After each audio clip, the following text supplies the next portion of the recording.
Enzara mosara mbitungananye yashise kutungangu Kalegeti yakambitumbamo yashise kutungangu Kalegeti gingo anyama yashise kutungangu Kalegeti batango asusu yashise kutungangu yashise kutungangu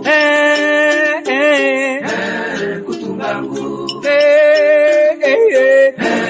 kutungangu.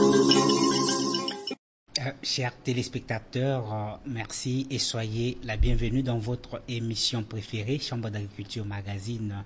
Chambre d'Agriculture Magazine pour cette semaine va vous envoyer directement vers la société DEACA. C'est quoi DEACA? Vous allez le découvrir tout à l'heure.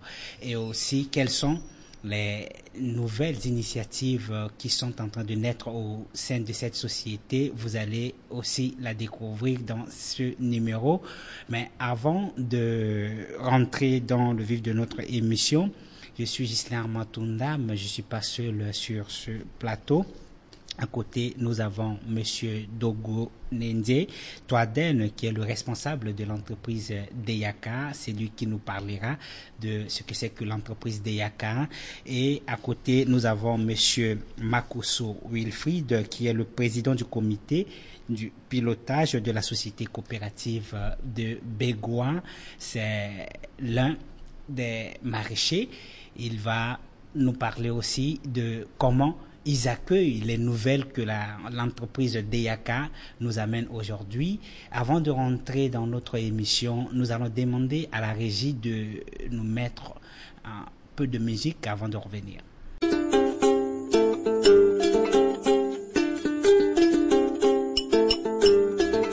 Enzara mosara mbitungananye yashise kutungangu Kalegeti yakambitumbamo yashise kutungangu Kalegeti gingo anyama yashise kutungangu Kalegeti batango asusu yashise kutungangu yashise kutungangu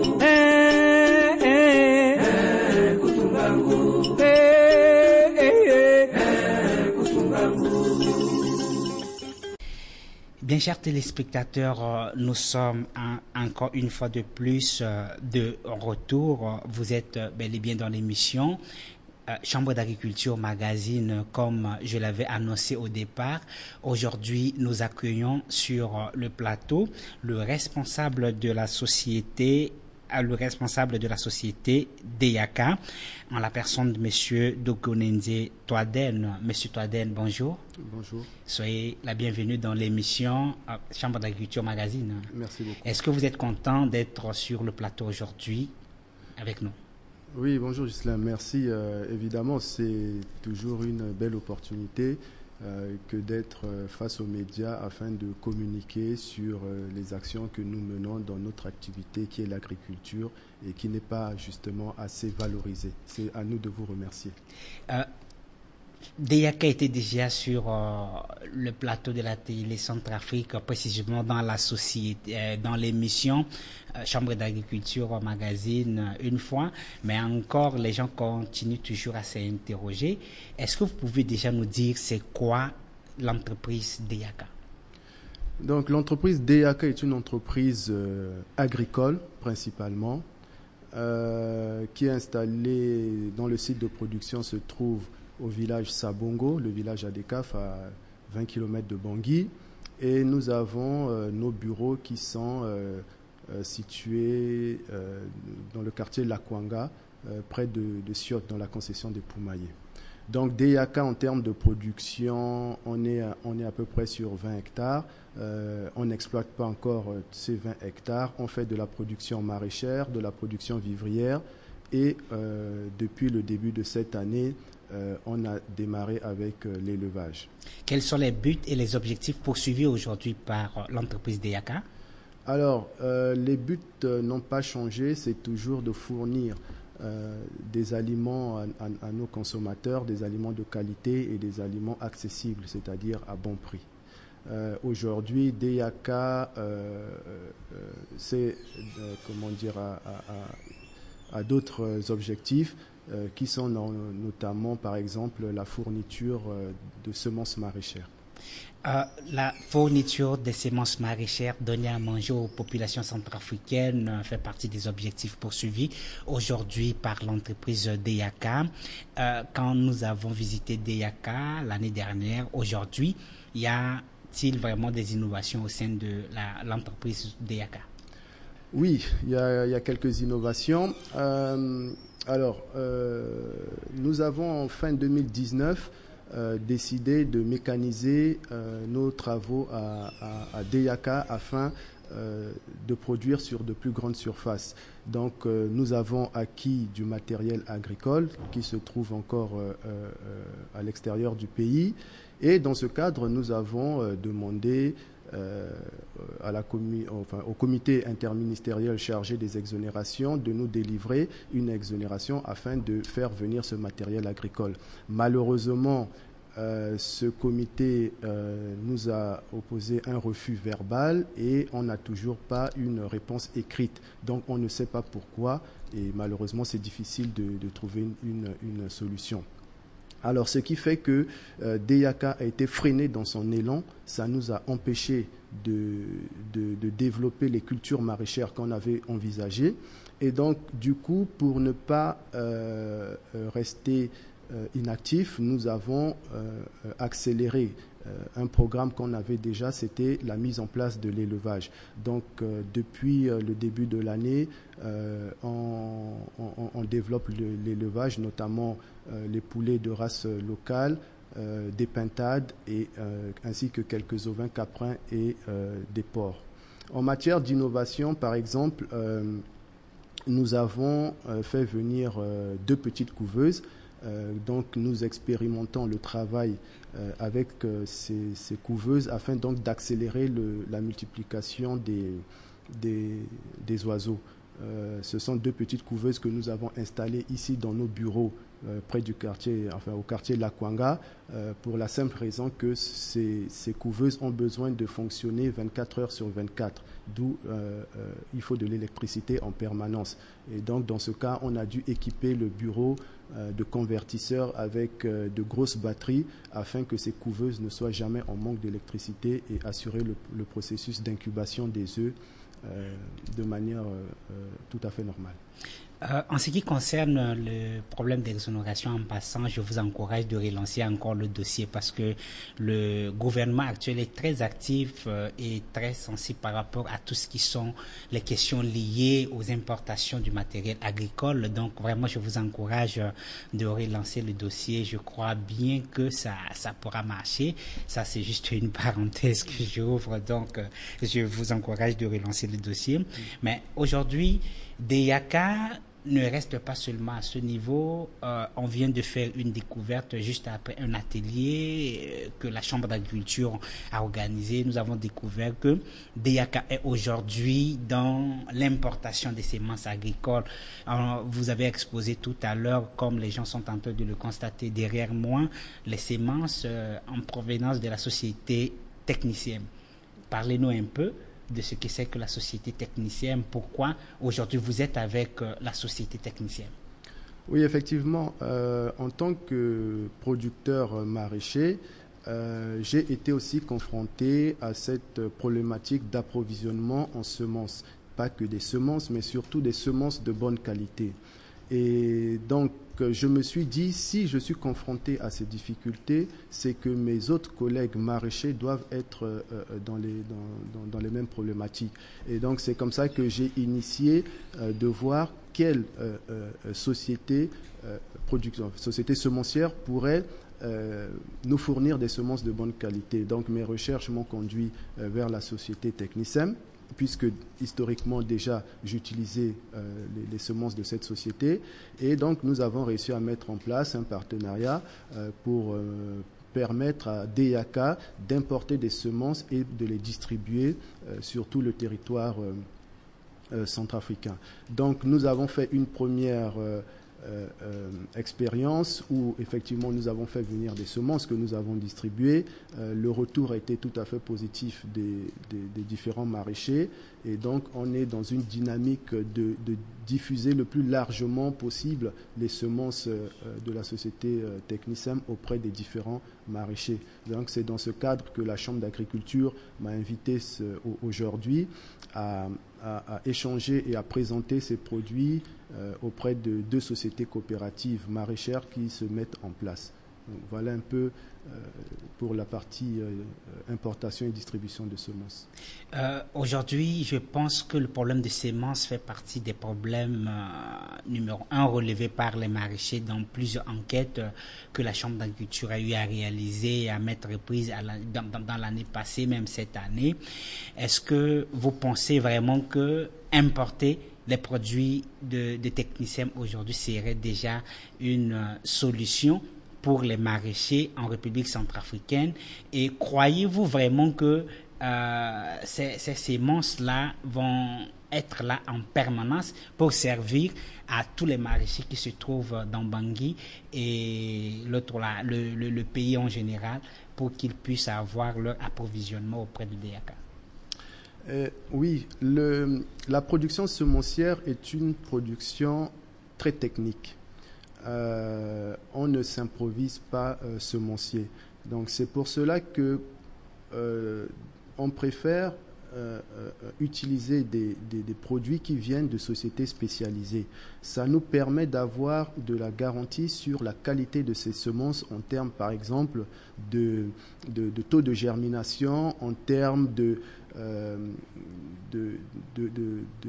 résistance, de performance de ces semences, aussi bien en termes de rendement qu'en termes de résistance aux maladies. Avant de mettre en place ce partenariat, j'ai eu à visiter les locaux de la société Technisem qui se trouve près de Angers en France et j'ai été très impressionné et convaincu par leur process de contrôle de qualité des semences. Donc c'est ce qui m'a conduit à continuer à travailler avec cette société et à développer. Et effectivement, les enjeux aujourd'hui sont de mettre en place un système qui permet un approvisionnement régulier en termes de semences, d'autant plus que, comme vous le savez, chez nous en République centrafricaine, on a toujours ce problème de logistique parce que on n'a pas de port, donc forcément les produits les plus sensibles, les plus urgents, on les fait venir par avion et c'est un défi logistique à relever, mais qui n'est pas impossible et qu'on est en train de mettre en place pour ce faire. Et donc aujourd'hui, les stocks ne sont que très faibles, mais au fur et à mesure que nous allons travailler, nous allons pouvoir donc augmenter ces stocks, d'autant plus qu'on est sur des produits dont la durée de validité tourne autour de 3 ans. Donc on peut constituer suffisamment de stocks au fur et à mesure que les choses vont se passer pour pouvoir effectivement répondre à la demande de tous les maraîchers sur le territoire.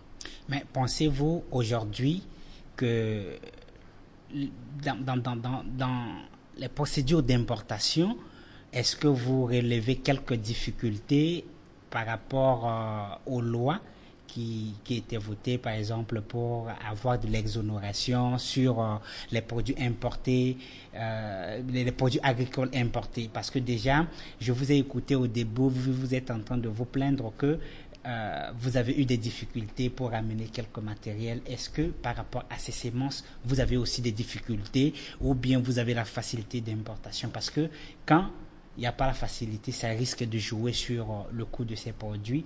Et après, vous allez aussi nous dire, est-ce que le prix de ces semences-là répond vraiment aux attentes des maraîchers? Je sais que nous allons rencontrer tout à l'heure un marché, mais déjà à votre niveau, vous pouvez nous dire.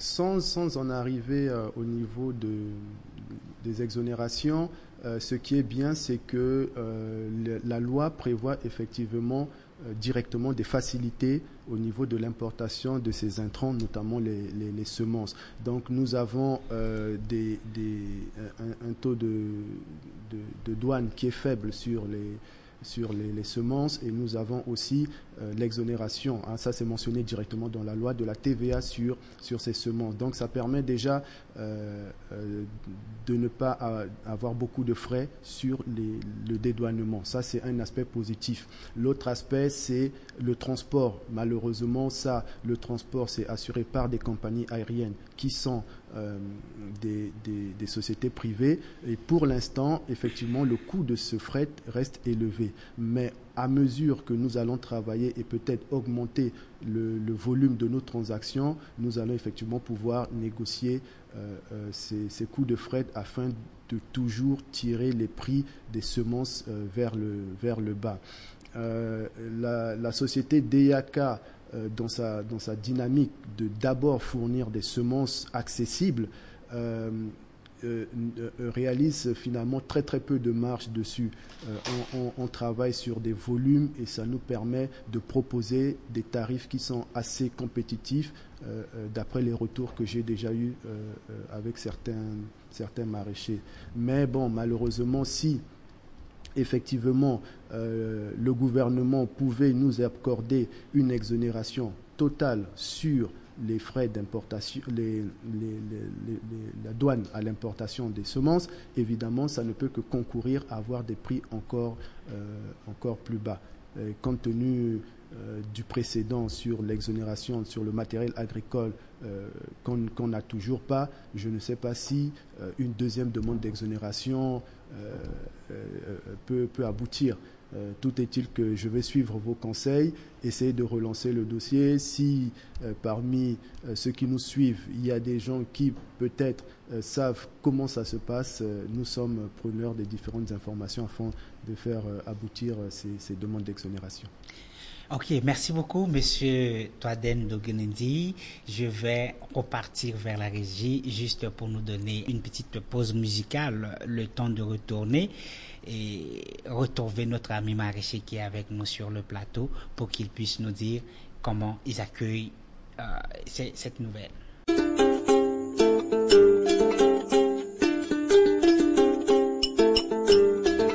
Enzara mosara mbitongananye yashise kutungangu nalegeti yakambitumbamo yashise kutungangu nalegeti gingo anyama yashise kutungangu nalegeti batango asusu yashise kutungangu yashise kutungangu kutungangu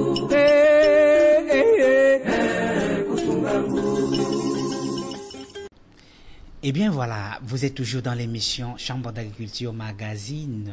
Tout à l'heure, nous étions en train de parler de la société DEAK qui amène des innovations en République centrafricaine. Désormais, on peut trouver chez l'entreprise DEAK les semences. Mais sur le plateau, nous avons aussi Monsieur Makosso Wilfried, qui est le président du comité de pilotage de la société coopérative de Bégoin. Déjà, j'aimerais porter à votre connaissance que la Chambre d'agriculture est en train de travailler sur la mise en place de 2 sociétés coopératives en ce qui concerne les maraîchers, parce que la Chambre veut transformer les groupements, les associations des maraîchers en coopératives afin d'autonomiser ces entités. Raison pour laquelle nous accueillons aujourd'hui Makosso Wilfried, qui est le président du comité de pilotage, qui va travailler pour la mise en place de cette société coopérative.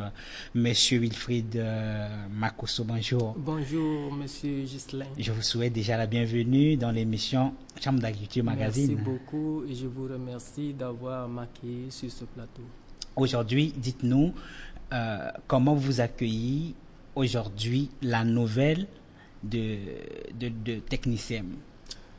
Merci, Monsieur Ghislain. Nous avons bien accueilli ces nouvelles de la Technisem grâce à Monsieur Dogenendi qui nous a parlé de cette société qui est Technisem. C'est lui qui est notre fournisseur des produits agricoles.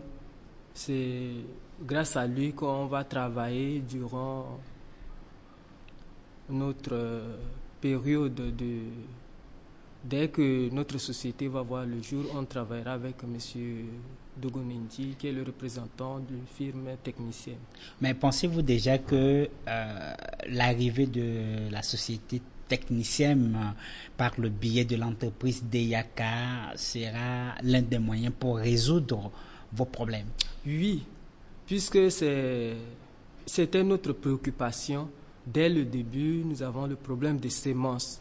Mais c'est grâce à la Chambre d'agriculture qui nous a amené ce monsieur-là, M. Dogonendi, pour qu'il puisse nous aider afin qu'on puisse avoir des semences. C'est l'une de notre préoccupation, puisque parfois nous achetons ces semences, mais à la fin, ça ne produit pas bien. C'est pour cela, comme il est tout près de nous, c'est lui qui va nous aider à nous fournir ces semences. Mais aujourd'hui, quelles sont vos attentes auprès de la société DEAK par rapport à l'importation des semences de la société technicienne en Centrafrique, dont vous allez utiliser désormais pour que la population centrafricaine puisse avoir de quoi manger? Merci beaucoup. Dès que notre société coopérative va voir le jour, on sera toujours en collaboration avec la technicienne pour qu'ils puissent nous fournir des semences, puisque comme on était à la formation là-bas, on a des préoccupations, puisque notre besoin c'est d'avoir beaucoup de semences et avec des qualités différentes, c'est ça. Votre besoin est d'avoir beaucoup de semences avec des qualités différentes. Est-ce que vous pouvez citer aujourd'hui, par exemple, nommément, quels sont les types de semences que vous attendez par rapport au marché? Par rapport au marché, vous pensez quels sont les produits que les Centrafricains aiment beaucoup consommer? Parce que c'est grâce à ces produits-là que maintenant, vous, à votre tour, vous allez commander à la société DEAK de vous les amener. Mais par exemple, quels sont les produits que vous attendez?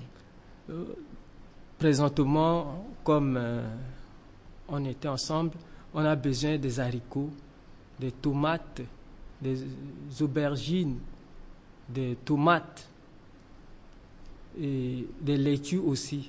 La liste est longue, donc je pense qu'on ne va pas vraiment prendre tout le temps de les citer ici. Mais aujourd'hui, comment vous, étant le président de la société coopérative, du comité de pilotage de la société coopérative de Bimbo 4, comment vous allez faire pour reprendre ces nouvelles auprès de vos membres? Oui, notre problème, c'est que nous allons descendre sur le terrain pour essayer de sensibiliser les gens, leur montrer de quoi il s'agit, ce qui signifie que notre future coopérative, la base repose sur la sensibilisation. On va essayer de descendre sur le terrain pour sensibiliser chaque maraîcher, puis qu'il puisse savoir ce qui se passe au niveau de la formation. Je vais revenir encore une fois de plus vers M. Dogonendi. Vous avez écouté les attentes des maraîchers aujourd'hui par rapport en ce qui concerne les semences. Aujourd'hui, comment comptez-vous travailler avec les nouvelles coopératives qui seront mises en place pour que les semences soient en abondance en République centrafricaine? Déjà, l'idée, c'est d'être vraiment dans une dynamique entre les maraîchers et la société DEAK qui va fournir les semences. nous avons un panel de semences, on va dire, courantes que les maraîchers ont l'habitude d'acheter, des tomates, de la laitue, etc. Ensuite, en fonction de chaque espèce, nous avons des variétés différentes. Par exemple, vous prenez les tomates, vous avez des tomates cerises, vous avez des tomates rondes, vous avez des tomates allongées. Donc, les maraîchers étant les principaux acteurs, vont fournir une liste de leurs besoins. Et en fonction de ces besoins, nous allons passer des commandes conséquentes. Et comme c'est les sociétés coopératives qui se mettent en place avec l'appui de la Chambre va pouvoir leur fournir un appui pour la planification de leur production. Ça permettra d'anticiper les besoins et de commander les semences en quantité et surtout de les avoir en temps et en heure afin de respecter le calendrier des cultures.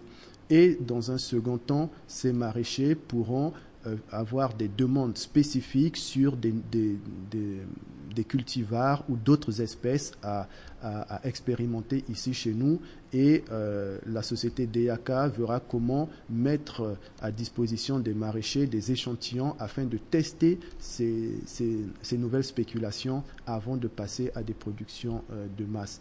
Donc les sociétés coopératives sont vraiment les acteurs principaux de cette nouvelle dynamique qui va se mettre en place afin de répondre aux préoccupations en termes de semences de qualité ici chez nous.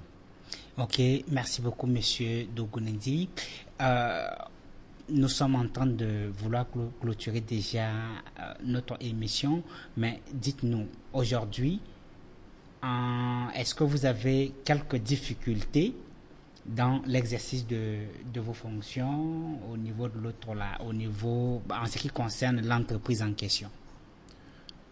Oui, la difficulté, la principale difficulté qui nous a secoué depuis le début de l'année, c'est justement notre matériel agricole que nous n'avons pas à disposition.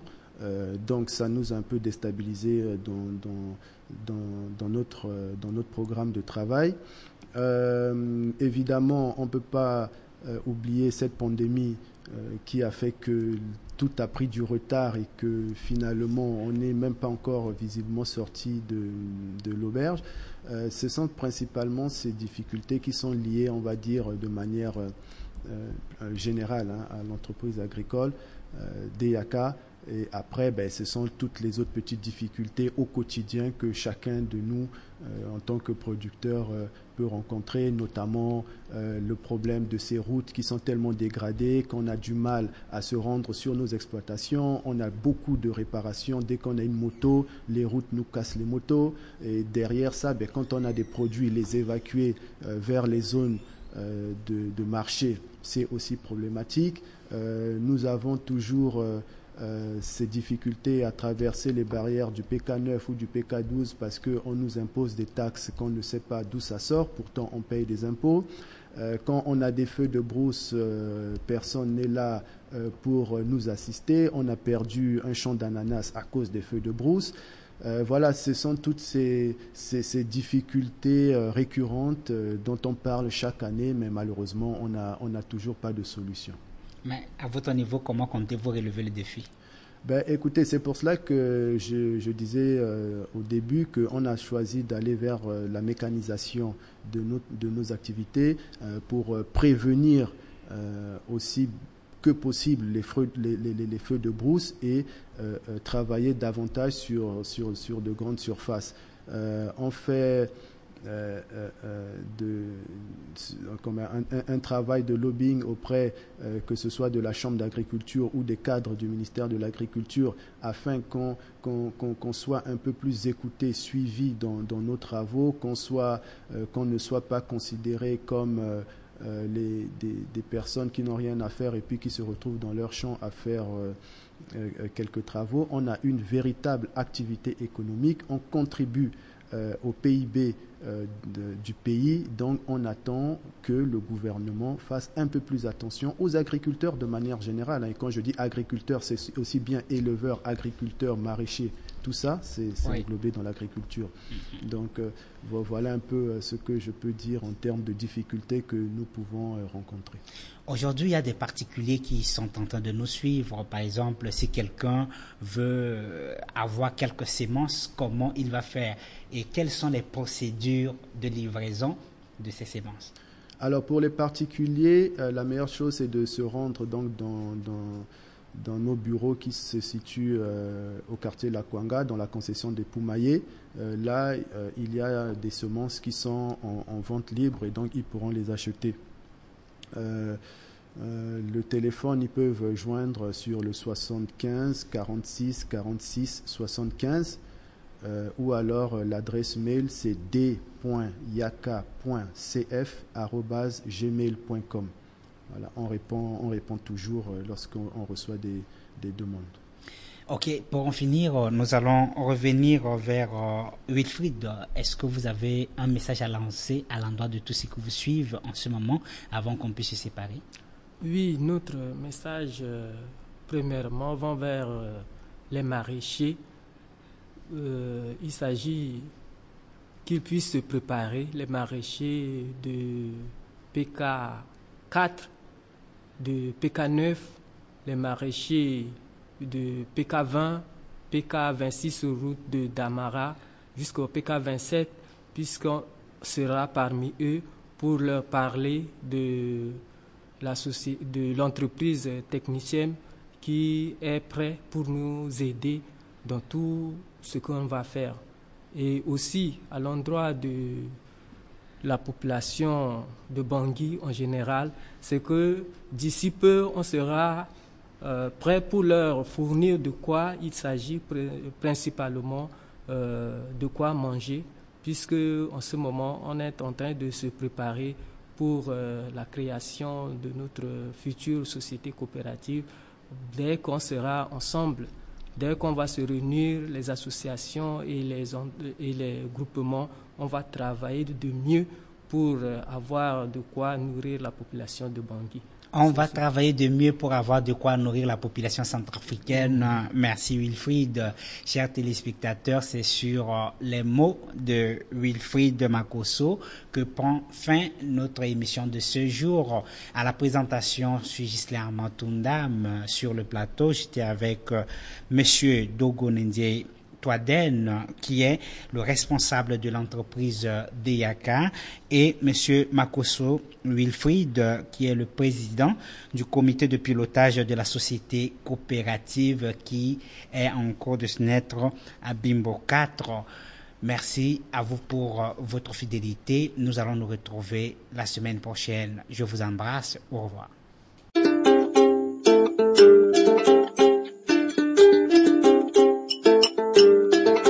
Enzara mosara mbitungananye yashise kutungangu nalegeti yakambitumbamo yashise kutungangu nalegeti gingo anyama yashise kutungangu nalegeti batango asusu yashise kutungangu yashise kutungangu kutungangu